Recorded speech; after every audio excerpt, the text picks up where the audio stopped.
ನಮಸ್ಕಾರ ಸ್ನೇಹಿತರೆ, ನಿಸರ್ಗ ನಿಸ್ವರ್ಗ ಚಾನೆಲ್ಗೆ ನಿಮ್ಮೆಲ್ಲರಿಗೂ ಆದರದ ಸ್ವಾಗತ. ಸಸ್ಯಗಳನ್ನು ನೋಡಿ ಅವುಗಳ ಅಂದವನ್ನ ಮನದುಂಬಿಸಿಕೊಳ್ಳೋದು ಎಷ್ಟು ಆನಂದವನ್ನ ನೀಡ್ತದೋ ಅಷ್ಟೇ ಅವುಗಳ ಬಗ್ಗೆ ಮೆದುಳಿನಲ್ಲಿ ತುಂಬಿಸಿಕೊಳ್ಳುವುದು ಅಷ್ಟೇ ಆನಂದವನ್ನ ನೀಡೋದ್ರಲ್ಲಿ ಸಂಶಯ ಇಲ್ಲ.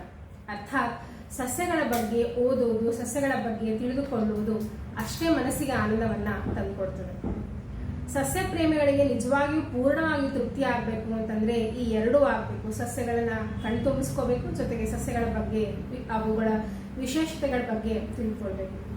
ಹಾಗಾಗಿ ಇವತ್ತಿನ ಈ ವಿಡಿಯೋದಲ್ಲಿ ಸಸ್ಯಗಳ ಬಗ್ಗೆ ವಿಶೇಷವಾದಂಥ ಮಾಹಿತಿಯನ್ನ ನೀಡಿರುವಂತಹ ಕೆಲವು ಪುಸ್ತಕಗಳ ಬಗ್ಗೆ ನಿಮಗೆ ಪರಿಚಯ ಮಾಡೋಣ ಅನ್ನೋ ಉದ್ದೇಶದಿಂದ ಇವತ್ತಿನ ಈ ವಿಡಿಯೋನ ಮಾಡ್ತಾ ಇದ್ದೀನಿ. ಇವತ್ತಿನ ಈ ವಿಡಿಯೋದಲ್ಲಿ ಸಸ್ಯಗಳ ಬಗ್ಗೆ ವಿಶೇಷವಾದಂಥ ಮಾಹಿತಿ ನೀಡಿರುವಂತಹ ಒಂದು ಪುಸ್ತಕದ ಬಗ್ಗೆ ನಿಮ್ಮ ಮುಂದೆ ಹಂಚ್ಕೊಳ್ತೀನಿ. ಆ ಪುಸ್ತಕ ಯಾವುದು ಅಂತಂದ್ರೆ ಸಸ್ಯ ಸರ್ಗ. ಈ ಪುಸ್ತಕವನ್ನ ಬರೆದವರು ಖ್ಯಾತ ಲೇಖಕರು, ಕೃಷಿ ವಿಜ್ಞಾನಿಗಳು ಆಗಿರುವಂತಹ ಡಾಕ್ಟರ್ KN ಗಣೇಶಯ್ಯನವರು. ಬಹುಶಃ ಇವರು ಎಲ್ಲರಿಗೂ ಪರಿಚಯ ಇರುವವರೇ. ಇವರು ಅನೇಕ ಕೃತಿಗಳನ್ನ ರಚಿಸಿದ್ದಾರೆ, ಅನೇಕ ಪುಸ್ತಕಗಳನ್ನ ಬರೆದಿದ್ದಾರೆ.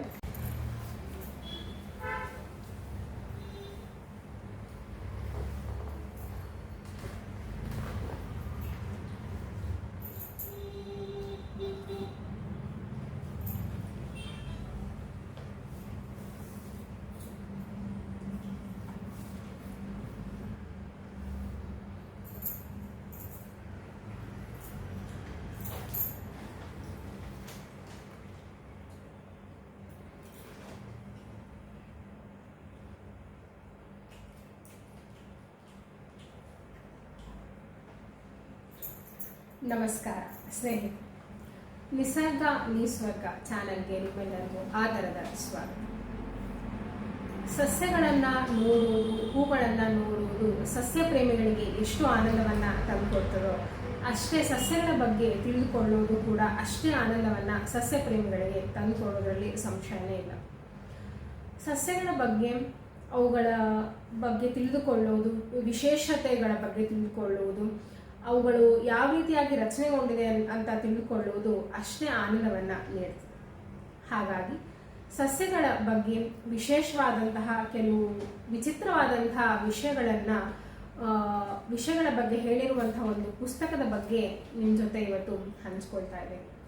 ಇದು ಒಂದು ರೀತಿಯಾಗಿ ವಿಭಿನ್ನವಾದಂತಹ ವಿಡಿಯೋ. ಸಸ್ಯಗಳಲ್ಲಿಯೂ ಕೂಡ ವಿಚಿತ್ರವಾದಂತಹ ಕೆಲವು ಅಂಶಗಳು ಇವೆ. ಅವುಗಳ ಬಗ್ಗೆ ವಿಸ್ತಾರವಾಗಿ ಈ ಪುಸ್ತಕದಲ್ಲಿ ಹೇಳಿದ್ದಾರೆ. ಹಾಗಾಗಿ ಇವತ್ತು ನಾನು ಈ ಪುಸ್ತಕದ ಬಗ್ಗೆ ನಿಮ್ಮ ಎಲ್ಲರ ಜೊತೆ ಮಾತಾಡಬೇಕು ಅಂತ ಅನ್ಕೊಂಡಿದ್ದೀನಿ. ಇವತ್ತು ನಾನು ಪರಿಚಯಿಸ್ತಾ ಇರುವಂತಹ ಪುಸ್ತಕ ಯಾವುದು ಅಂತಂದ್ರೆ ಅದು ಸಸ್ಯ ಸರ್ಗ. ಈ ಪುಸ್ತಕವನ್ನ ಬರೆದವರು ಡಾಕ್ಟರ್ KN ಗಣೇಶಯ್ಯ ಅಂತ. ಬಹುಶಃ ಕರ್ನಾಟಕದ ಎಲ್ಲ ಜನತೆಗೂ ಪರಿಚಯ ಆಗಿರುವಂತಹ ವ್ಯಕ್ತಿ ಇವರು ಮೂಲತಃ ಕೋಲಾರದವರು.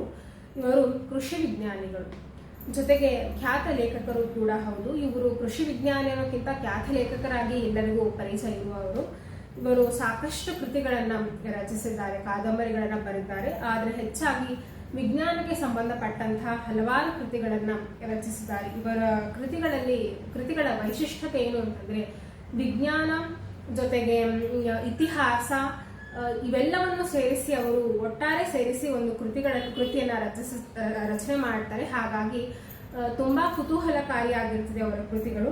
ಹಾಗಾಗಿ ಡಾಕ್ಟರ್ KN ಗಣೇಶಯ್ಯ ಅವರು ಬರೆದಿರುವಂತಹ ಕೃತಿ ಇದು ಸಸ್ಯ ಸರ್ಗ. ಇದರ ಪರಿಚಯವನ್ನ ನಾವು ಇವತ್ತಿನ ಈ ವಿಡಿಯೋದಲ್ಲಿ ಮಾಡಿಕೊಳ್ಳೋಣ. ಸಾಧ್ಯ ಆದರೆ ಎಲ್ಲರೂ ಈ ಪುಸ್ತಕವನ್ನ ಕೊಂಡು ಓದಲೇಬೇಕು. ತುಂಬಾ ಕುತೂಹಲಕಾರಿಯಾಗಿದೆ ಈ ಪುಸ್ತಕ. ಮೊದಲನೇದಾಗಿ ಈ ಪುಸ್ತಕ ಯಾರಿಗೆ ಅಂತ ನಾನು ಈಗಾಗಲೇ ಹೇಳಿರುವ ಹಾಗೆ ಇವರು ಜನಸಾಮಾನ್ಯರಿಗೂ ಅರ್ಥವಾಗುವಂತೆ ಕೃತಿಗಳನ್ನು ರಚಿಸುವುದು ಇವರ ವೈಶಿಷ್ಟ್ಯತೆ. ವಿಜ್ಞಾನವನ್ನ ಎಲ್ಲರಿಗೂ ಮುಟ್ಟುವ ಹಾಗೆ ಮಾಡ್ತಾರೆ. ಅದೇ ಇವರ ಒಂದು ವಿಶೇಷತೆ ಅಂತ ಹೇಳಬಹುದು. ಹಾಗಾಗಿ ಈ ಸಸ್ಯ ಸರ್ಗ ಕೂಡ ಎಲ್ಲರೂ ಓದ್ಬೋದು, ಎಲ್ಲರಿಗೂ ಸರಳವಾಗಿ ಅರ್ಥವಾಗುವಂಥ ಒಂದು ಪುಸ್ತಕ ಇದು. ಸಸ್ಯಗಳಲ್ಲಿ ಜೊತೆಗೆ ವಿಜ್ಞಾನದಲ್ಲಿ ಇರುವಂಥ ನಮ್ಮ ಪರಿಸರದಲ್ಲಿ ಇರುವಂಥ ಒಂದು ವಿಚಿತ್ರವಾದಂಥ ವಿಶೇಷತೆಗಳ ಬಗ್ಗೆ ಈ ಪುಸ್ತಕದಲ್ಲಿ ಬರಿತಾ ಹೋಗ್ತಾರೆ. ಇದು ಎಲ್ಲರೂ ಎಲ್ಲರೂ ಕೊಂಡು ಓದುವಂಥ ಒಂದು ಪುಸ್ತಕ. ಅಂತಂದ್ರೆ ಇದನ್ನ ಮೊದಲಿಂದ ಕೊನೆವರೆಗೂ ಓದಬೇಕು ಅನ್ನುವಂಥ ಯಾವುದೇ ನಿಬಂಧನೆಗಳು ಇಲ್ಲ.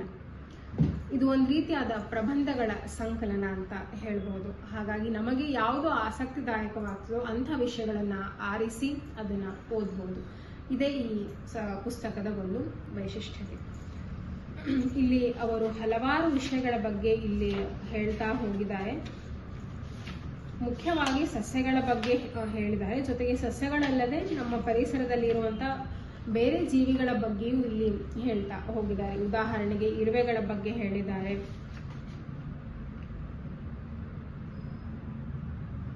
ಸಂಶೋಧನೆಗಳ ಬಗ್ಗೆ, ಕುತೂಹಲದ ಬಗ್ಗೆನೂ ಕೂಡ ಇಲ್ಲಿ ಅವರು ಕೆಲವು ಕೃತಿಗಳನ್ನ ಇಲ್ಲಿ ಬರೆದಿದ್ದಾರೆ. ಒಟ್ಟಾರೆಯಾಗಿ ಸಸ್ಯಗಳನ್ನೇ ವಿಷಯಗಳ ಬಗ್ಗೆ ಸಾಕಷ್ಟು ಈ ಪುಸ್ತಕದಲ್ಲಿ ಬರೆದಿದ್ದಾರೆ. ಸಸ್ಯಗಳಲ್ಲೂ ಭಾವನೆಗಳಿವೆ. ಅವುಗಳು ಪರಿಸರದ ಒಂದು ಭಾಗ ಆಗಿರೋದ್ರಿಂದ ಪರಿಸರದ ಪ್ರಭಾವ ಸಸ್ಯಗಳ ಮೇಲೂ ಕೂಡ ಖಂಡಿತವಾಗಿಯೂ ಆಗ್ತವೆ. ಉದಾಹರಣೆಗೆ ಹೇಳಬೇಕು ಅಂತಂದ್ರೆ, ಮನುಷ್ಯರಲ್ಲಿ, ಪ್ರಾಣಿಗಳಲ್ಲಿ, ಎಲ್ಲ ಜೀವಿಗಳಲ್ಲೂ ದ್ವೇಷ ಅನ್ನೋದು ಇದ್ದೇ ಇದೆ. ಅದರ ಮಟ್ಟ ಬೇರೆ ಇರಬಹುದು ಅಷ್ಟೇ, ಆದರೆ ಎಲ್ಲ ಜೀವಿಗಳಲ್ಲೂ ಆ ದ್ವೇಷ ಅನ್ನೋದು ಇದೆ, ಸ್ವಾರ್ಥ ಅನ್ನೋದು ಇದೆ. ಇದಕ್ಕೆ ಹೊರತಲ್ಲ ಈ ಸಸ್ಯಗಳು. ನಿಜ, ಸಸ್ಯಗಳಲ್ಲೂ ಕೂಡ ದ್ವೇಷ ಇದೆ, ಸ್ವಾರ್ಥ ಇದೆ. ಅದಕ್ಕೆ ಉದಾಹರಣೆಯನ್ನು ಕೊಟ್ಟು, ಒಂದು ಸಸ್ಯದ ಉದಾಹರಣೆಯನ್ನು ಕೊಟ್ಟು ಅವರು ಇಲ್ಲಿ ಸುಂದರವಾಗಿ ಅದನ್ನ ಇಲ್ಲಿ ಪ್ರೂವ್ ಮಾಡಿದ್ದಾರೆ. ಅದು ಯಾವ ಮರ ಅಂತಂದ್ರೆ ಶೀಶ ಮರ ಅಂತ ಹೇಳಿ ಕರೀತಾರೆ. ಈ ಶೀಶ ಮರದಲ್ಲಿ ಭ್ರಾತೃದ್ವೇಷದ ಬಗ್ಗೆ ಇಲ್ಲಿ ಬರೆದಿದ್ದಾರೆ. ಇದು ಸಿಕ್ಕಾಪಟ್ಟೆ ಇಂಟ್ರೆಸ್ಟಿಂಗ್ ಆಗಿರುವಂಥ ಒಂದು ವಿಷಯ ಅಂತ ಹೇಳ್ಬೋದು. ಶೀಶ ಮರದಲ್ಲಿ ಭ್ರಾತೃದ್ವೇಷ, ಅವುಗಳು ಯಾವುದು ಈ ಹಣ್ಣಲ್ಲಿ ಕಾಯಿ ಏನಾಗ್ತದಲ್ಲ ಆ ಮರದಲ್ಲಿ ಕಾಯಿಗಳು ಬಿಟ್ಟಾಗ ಯಾವುದು ಮೊದಲು ಹುಟ್ಟಿರ್ತದೋ ಬೀಜ, ಆ ಬೀಜ ಇನ್ನು ಉಳಿದಿರುವಂತಹ ಪುಟ್ಟ ಬೀಜಗಳನ್ನ ಬೆಳೆಯೋದಕ್ಕೆ ಬಿಡೋದಿಲ್ಲ. ಹಾಗಾಗಿ ಆ ಭ್ರಾತೃದ್ವೇಷದ ರುದ್ರನರ್ತರವನ್ನ ನಾವು ಶೀಶ ಮರದಲ್ಲಿ ನೋಡ್ಬೋದು. ಅದನ್ನ ನಾವು ಸಸ್ಯ ಶಾಸ್ತ್ರದಲ್ಲಿ ದಲ್ಬರ್ಜಿಯಾ ಸಿಸ್ಸೋ ಅಂತ ಕರಿತೀವಿ ವೈಜ್ಞಾನಿಕವಾಗಿ. ಈ ಸಸ್ಯದಲ್ಲಿ ಆ ದ್ವೇಷವನ್ನ, ಭ್ರಾತೃದ್ವೇಷವನ್ನ ನೋಡಬಹುದು. ಹಾಗಾಗಿ ಇಂಟ್ರೆಸ್ಟಿಂಗ್ ಆಗಿರುವಂತಹ ವಿಷಯ ಇದು ಅಂತ ಹೇಳಬಹುದು. ಈ ರೀತಿಯಾದ ಭ್ರಾತೃದ್ವೇಷ ಮತ್ಯಾವ ಜೀವಿಗಳಲ್ಲಿ ಆಗ್ತದೆ ಅಂತಂದ್ರೆ, ಒಂದು ಜಾತಿಯ ಪಕ್ಷಿ, ಅದನ್ನ ರ್ಯಾಪ್ಟರ್ ಪಕ್ಷಿ ಅಂತ ಕರಿತೀವಿ. ಅವರು ಒಂದು ಸಣ್ಣ ಪ್ಯಾರಾಗ್ರಾಫ್ ಅಲ್ಲಿ ಅದನ್ನ ಉಲ್ಲೇಖ ಮಾಡಿದ್ದಾರೆ. ಅದನ್ನ ಓದ್ತೀನಿ. ಈ ಪಕ್ಷಿಗಳಲ್ಲಿ ಕೆಲವು ಪ್ರಭೇದಗಳಲ್ಲಿ ತಾಯಿಯು ತನ್ನ ಗೂಡಿನಲ್ಲಿ ಸುಮಾರು 3-4 ಮೊಟ್ಟೆಗಳನ್ನಿಟ್ಟು ಅವಕ್ಕೆ ಕಾವು ಕೊಟ್ಟು ಅವು ಹೊರಬಂದ ಮೇಲೆ ಎಲ್ಲವನ್ನು ಸಮನಾಗಿ ಪೋಷಿಸಲು, ಬೆಳೆಸಲು ಪ್ರಯತ್ನ ಮಾಡುತ್ತದೆ. ವಿಶಿಷ್ಟವೆಂದರೆ ಮೊಟ್ಟೆಗಳಿಂದ ಮರಿಗಳು ಒಮ್ಮೆಲೆ ಹೊರಬರುವುದಿಲ್ಲ. ದಿನಕ್ಕೆ ಒಂದರಂತೆ ಒಂದಾಗಿ ಹುಟ್ಟುವುದರಿಂದ ಸಾಮಾನ್ಯವಾಗಿ ಮೊದಲು ಹಾಗೂ ಕೊನೆಯ ಮರಿಗಳ ನಡುವೆ 2-3 ದಿನಗಳ ಅಂತರವಿರುತ್ತದೆ. ಹಾಗೆ ಹುಟ್ಟಿದ ಮರಿಗಳಿಗೆ ಉಣಬಡಿಸಲೆಂದು ತಾಯಿಯು ಆಹಾರ ತರಲು ಹೊರಗೆ ಹೋದಾಗ ಗೂಡಿನಲ್ಲಿ ಮರಿಗಳು ತಮ್ಮ ಗುಣ ತೋರಿಸಲು ಪ್ರಾರಂಭಿಸುತ್ತವೆ. ಮೊದಲು ಹುಟ್ಟಿದ ಜ್ಯೇಷ್ಠ ಮರಿಯು ಮೊದಲು ತಾಯಿ ತರುವ ಇಡೀ ಆಹಾರಕ್ಕೆ ವಾರಸುದಾರನಾಗಿರುತ್ತದೆ. ಆದರೆ ಅದರ ನಂತರ ಹುಟ್ಟಿದ ತಂಗಿಯು ಅಥವಾ ತಮ್ಮಂದಿರು ತನಗೆ ತಾಯಿಯಿಂದ ಸಂಪೂರ್ಣವಾಗಿ ಸಲ್ಲುತ್ತಿದ್ದ ಆಹಾರಕ್ಕೆ ಪಾಲುದಾರರಾಗಿ ಸ್ಪರ್ಧೆ ಒಡ್ಡುವುದನ್ನು ಕಾಣತೊಡಗುತ್ತದೆ. ಇದನ್ನು ಸಹಿಸಲಾರದೆ ತನ್ನ ಕಿರಿಯನನ್ನು ಆ ಸ್ಪರ್ಧೆಯಿಂದ ಹೊರಗಿಡಲು ತಂತ್ರ ರೂಪಿಸುತ್ತದೆ. ಅಂತಹ ಒಂದು ತಂತ್ರ ಆ ಕಿರಿಯರನ್ನು ಗೂಡಿನಿಂದ ಹೊರಹಾಕುವುದು, ಇಲ್ಲವೇ ಇಲ್ಲವಾಗಿಸುವುದು. ಹಾಗಾಗಿ ಈ ಭ್ರಾತೃದ್ವೇಷವನ್ನ ರ್ಯಾಪ್ಟರ್ ಪಕ್ಷಿಯಲ್ಲಿ ಕೂಡ ನಾವು ನೋಡಬಹುದು. ಕಿರಿಯ ಪಕ್ಷಿಯನ್ನ ಗೂಡಿನಿಂದ ತಳ್ಳಿ ಸಾಯಿಸ್ತದೆ ದೊಡ್ಡ ಪಕ್ಷಿ. ಈ ರೀತಿ ಭ್ರಾತೃದ್ವೇಷ ನಾವು ಪರಿಸರದಲ್ಲಿ ಹಲವಾರು ಉದಾಹರಣೆಗಳಿಂದ ನಾವು ತಿಳ್ಕೊಳ್ಬಹುದು. ಪಕ್ಷಪಾತ ಅನ್ನುವಂತಹ ಗುಣವನ್ನ ಎಲ್ಲ ಜೀವಿಗಳಿಗೂ ಪರಿಸರ ನೀಡಿದೆ. ಹಾಗೆಯೇ ಸಸ್ಯಗಳಿಗೂ ಕೂಡ ಈ ಪಕ್ಷಪಾತ ಅನ್ನುವಂಥ ಗುಣವನ್ನ ಪ್ರಕೃತಿ ನೀಡಿ. ಹೇಗೆ ಅಂತಂದ್ರೆ, ಸಸ್ಯಗಳಲ್ಲಿ ಸ್ವಜನ ಪಕ್ಷಪಾತ ಇದೆ.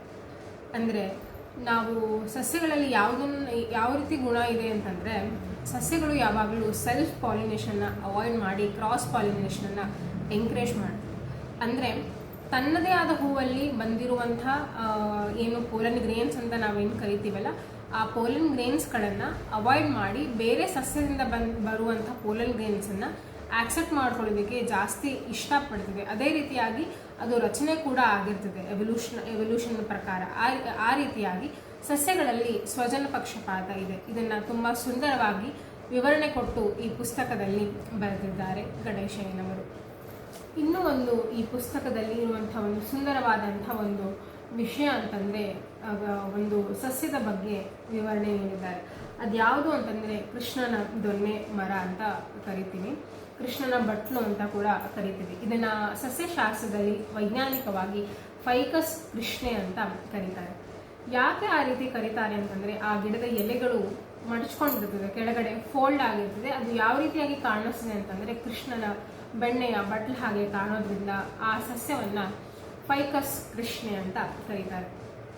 ಈ ಸಸ್ಯದ ಬಗ್ಗೆ ತುಂಬ ಸುಂದರವಾಗಿ ವಿವರಣೆಯನ್ನು ನೀಡಿದ್ದಾರೆ. ಅದು ಯಾವ ರೀತಿಯಾಗಿ ರಚನೆಗೊಂಡಿದೆ ಅನ್ನೋದರ ಬಗ್ಗೆ ವಿವರವಾಗಿ ಮಾಹಿತಿಯನ್ನು ಈ ಸಸ್ಯಸರ್ಗದ ಪುಸ್ತಕದಲ್ಲಿ ಮಾಹಿತಿಯನ್ನು ನೀಡಿದ್ದಾರೆ. ಇನ್ನು ಪರಿಸರಕ್ಕೆ ಕೆಲವು ಸಸ್ಯಗಳು ಅಥವಾ ಕೆಲವು ಜೀವರಾಶಿಗಳನ್ನು ಕೀ ಸ್ಟೋನ್ ಸ್ಪೀಶೀಸ್ ಅಂತ ಕರಿತೀವಿ. ನಾನು ಹಿಂದೆ ಒಂದು ವಿಡಿಯೋನ ಮಾಡಿದ್ದೆ, ಅದು ಆಲದ ಮರದ ಬಗ್ಗೆ ಒಂದು ವಿಡಿಯೋನ ಮಾಡಿದ್ದೆ, ಅದು ಕೂಡ ಕೀ ಸ್ಟೋನ್ ಸ್ಪೀಶೀಸ್ ಅಂತ ಹೇಳಿದ್ದೆ. ಅದೇ ರೀತಿಯಾಗಿ ಕೆಲವು ಕೀ ಸ್ಟೋನ್ ಸ್ಪೀಶೀಸ್ಗಳಂತ ಇರ್ತವೆ. ಎಷ್ಟೋ ಜೀವರಾಶಿಗಳು ಪ್ರಕೃತಿಯಿಂದ ಪರಿಸರದಿಂದ ಹೋದರೂ ಕೂಡ ಅಷ್ಟು ಪರಿಣಾಮವನ್ನು ಬೀರುವುದಿಲ್ಲ. ಆದರೆ ಕೆಲವು ಜೀವರಾಶಿಗಳು ನಾಶವಾದರೆ ಅದು ಪರಿಸರದ ಮೇಲೆ ಖಂಡಿತವಾಗಿ ಪರಿಣಾಮವನ್ನು ಬೀರುತ್ತದೆ. ಅಂಥ ಜೀವಿಗಳನ್ನು ನಾವು ಜೀವರಾಶಿಗಳನ್ನು ಕೀ ಸ್ಟೋನ್ ಸ್ಪೀಶೀಸ್ ಅಂತ ಕರಿತೀವಿ. ಈ ಕೀ ಸ್ಟೋನ್ ಸ್ಪೀಶೀಸಲ್ಲಿ ಆ ಅತ್ತಿ ಮರವು ಕೂಡ ಒಂದು. ಯೂಶಲಿ ಈ ಫೈಕಸ್ಸಲ್ಲಿ ಬರುವಂಥ ಅತ್ತಿ ಮರ, ಅರಳಿ ಮರ, ಆಲದ ಮರ ಇವೆಲ್ಲವೂ ಕೂಡ ಕೀ ಸ್ಟೋನ್ ಸ್ಪೀಶೀಸ್ ಅಂತಲೇ ಹೇಳ್ಬೋದು.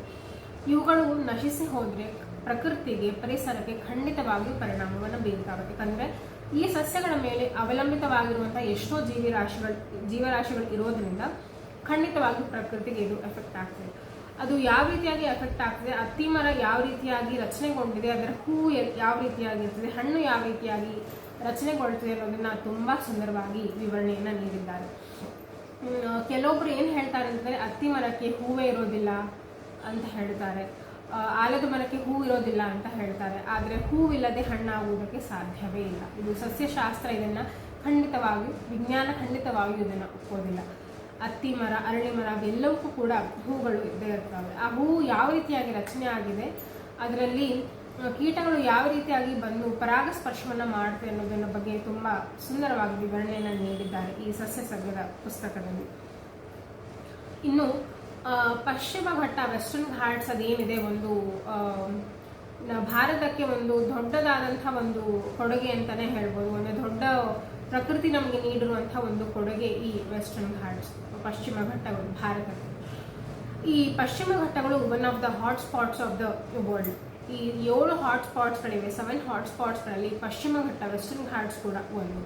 ಆ ವೆಸ್ಟರ್ನ್ ಘಾಟ್ಸ್ಗಳ ಬಗ್ಗೆ, ಅವುಗಳ ವೆಸ್ಟರ್ನ್ ಘಾಟ್ಸ್ಗೆ ಹೋಗಿ ಅವರು ಸಾಕಷ್ಟು ರಿಸರ್ಚ್ನ ಮಾಡ್ತಾರೆ, ಸಂಶೋಧನೆಯನ್ನು ಮಾಡ್ತಾರೆ. ಅದೆಲ್ಲದರ ಬಗ್ಗೆ ವಿವರಣೆಯನ್ನು ಈ ಪುಸ್ತಕದಲ್ಲಿ ವಿವರವಾಗಿ ನೀಡಿದ್ದಾರೆ. ಪಶ್ಚಿಮ ಘಟ್ಟಗಳು ಯಾವ ರೀತಿಯಾಗಿವೆ, ಅಲ್ಲಿ ಎಷ್ಟು ಸಸ್ಯಗಳಿವೆ, ಎಷ್ಟು ಜೀವರಾಶಿಗಳಿವೆ, ಯಾವ್ಯಾವ ವೆರೈಟಿಗಳಿವೆ, ಅವೆಲ್ಲವನ್ನು ಲಿಸ್ಟ್ ಮಾಡಿ ತುಂಬ ಒಂದು ದೊಡ್ಡದಾದಂಥ ಒಂದು ರಿಸರ್ಚನ್ನೇ ಇವರು ಮಾಡಿದ್ದಾರೆ ಅಂತಲೇ ಹೇಳ್ಬೋದು. ಅದೆಲ್ಲದರ ಬಗ್ಗೆಯೂ ಇಲ್ಲಿ ಲಿಸ್ಟ್ ಮಾಡ್ತಾ ಹೋಗಿದ್ದಾರೆ. ಅದಲ್ಲದೆ ಇರುವೆಗಳ ಬಗ್ಗೆ ಇರಬಹುದು ಅಥವಾ ಇನ್ನಿತರ ಹೊಂಗೆ ಮರ, ಈ ರೀತಿ ಬೇರೆ ಸಸ್ಯಗಳ ಬಗ್ಗೆಯೂ ಕೂಡ ಇದರಲ್ಲಿ ಬರಿತಾ ಹೋಗಿದ್ದಾರೆ. ಈಗಾಗಲೇ ಹೇಳಿರೋ ಹಾಗೆ ಎಲ್ಲರಿಗೂ ಅರ್ಥವಾಗುವಂತೆ, ಸಾಮಾನ್ಯ ಜನರಿಗೂ ಅರ್ಥವಾಗುವಂತೆ, ಅಷ್ಟೇ ಅಲ್ಲದೆ ಸಾಮಾನ್ಯ ಜನರಿಗೂ ಕೂಡ ಅದು ಉತ್ತೇಜನವಾಗಬೇಕು, ಎಂಕರೇಜ್ಮೆಂಟ್ ಸಿಗಬೇಕು. ರಿಸರ್ಚ್ ಮಾಡೋದಕ್ಕಿರ್ಬೋದು ಅಥವಾ ಇನ್ಯಾವುದಾದ್ರೂ ಬೇರೆ ರೀತಿಯಾಗಿ ಈ ಥರದ ಪುಸ್ತಕಗಳನ್ನು ಓದುವ ಹವ್ಯಾಸವನ್ನು ಬೆಳೆಸುವುದಿರ್ಬೋದು. ಈ ರೀತಿಯಾಗಿ ಹಲವಾರು ರೀತಿಯಲ್ಲಿ ಇಂಥ ಪುಸ್ತಕಗಳು ಪರಿಣಾಮವನ್ನು ಬೀರ್ತವೆ ಅಂತ ಹೇಳಬಹುದು. ಹಾಗಾಗಿ ಈ ಸಸ್ಯಸರ್ಗವನ್ನು ಕೊಟ್ಟಂತಹ ಗಣೇಶಯ್ಯನವರಿಗೆ ಧನ್ಯವಾದಗಳನ್ನು ಹೇಳಲೇಬೇಕು.